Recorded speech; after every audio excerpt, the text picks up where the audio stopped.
देखिए, बार बार हम लोग ये कहते हैं कि भारतीय जनता पार्टी और प्रधानमंत्री नरेंद्र मोदी जी भारत के संविधान को तार-तार करना चाहते हैं। एक सरकार का, चाहे वो राज्य की सरकार हो या केंद्र की सरकार हो, उसका कार्यकाल 5 साल का होगा और उस बीच में अगर सरकार अल्पमत में आती है तो दोबारा चुनाव होगा। ये हमारी संवैधानिक व्यवस्था है। बाबा साहब डॉक्टर भीमराव अंबेडकर जी के द्वारा लिखे गए संविधान में ये व्यवस्था है। आप क्या करने जा रहे हैं? इस देश के अंदर तानाशाही लाने जा रहे हैं, लोकतंत्र को खत्म करने जा रहे हैं। आप क्या करने जा रहे हैं? खरीद फरोख्त को बढ़ावा देने जा रहे हैं। कोई सरकार अल्पमत में लाके आप अपनी सरकार बनाने की जो आपकी कोशिश रहती है भारतीय जनता पार्टी की हर जगह, वो देश भर में बढ़ जाएगा, क्योंकि 5 साल तक तो कुछ होना नहीं है। अपने दोस्त अडानी से लेके जितने भी लोग हैं उनको भारत की संपत्तियां लुटाते रहेंगे, बेचते रहेंगे। 5 साल तक तो आप कुछ कर नहीं सकते। तो सदन का, संसद का, चुनाव का कोई मतलब नहीं बचेगा। आज कोई भी राजनेता हो, चाहे नरेंद्र मोदी हो या कोई राजनेता हो, किस बात के लिए डरता है? कि उसको चुनाव में जाना होता है। अलग अलग राज्यों के चुनाव जब होते हैं तो पार्टियों को भी डर होता है कि भाई अभी महाराष्ट्र का चुनाव होना है, गुजरात का होना है,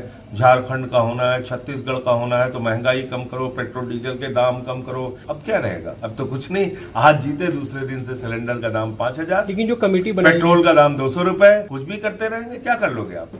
कमेटी 5 साल तक तो आप उनके खिलाफ कुछ कर नहीं सकते। रामनाथ कोविंद की अध्यक्षता में जो कमेटी बनी थी, लगातार अलग अलग पार्टियों से विचार विमर्श किया, आपकी पार्टी का भी रुख पूछा गया था, तो उनका कहना है कि बहुमत उनका है जो चाहते हैं कि 1 नेशन 1 इलेक्शन का बिल आए। ये सब फ्रॉड और झूठी बात। और मैं आपको बता रहा हूँ कि ये 1 नेशन 1 इलेक्शन के माध्यम से देश के लोकतंत्र और संविधान को खत्म करना चाहते हैं और देश के अंदर तानाशाही थोपना चाहते हैं। महंगाई अपार बढ़ेगी देश के अंदर, कोई कुछ नहीं कर पाएगा। 5 साल की अगर सरकार होगी, कहीं राज्य में चुनाव नहीं होगा, कोई डर नहीं होगा सरकारों। आज एक अलग अलग चुनाव होने से एक डर तो रहता ही। और दूसरी बात आप बताइए, आप कहते हैं काम बाधित होगा। अरे भाई, जिस राज्य में चुनाव होगा उस राज्य में आचार संहिता लगती है। 5 साल में एक ही बार आचार संहिता लगती है जब चुनाव होता है, या बीच में सरकार गिर गई तो एक बार और आचार संहिता लगती है। आप वैसे ही कौन सा बहुत बड़ा काम देश के लिए करते जा रहे हैं? आपकी पार्टी आप बहुत ज्यादा व्यस्त है कि आपका सारा काम बाधित हो रहा है। आपकी पार्टी साझा विपक्ष की कोई रणनीति, इस पे कैसे इसके विरोध करना है? देखेंगे, उसको मिल बैठ के तय करेंगे।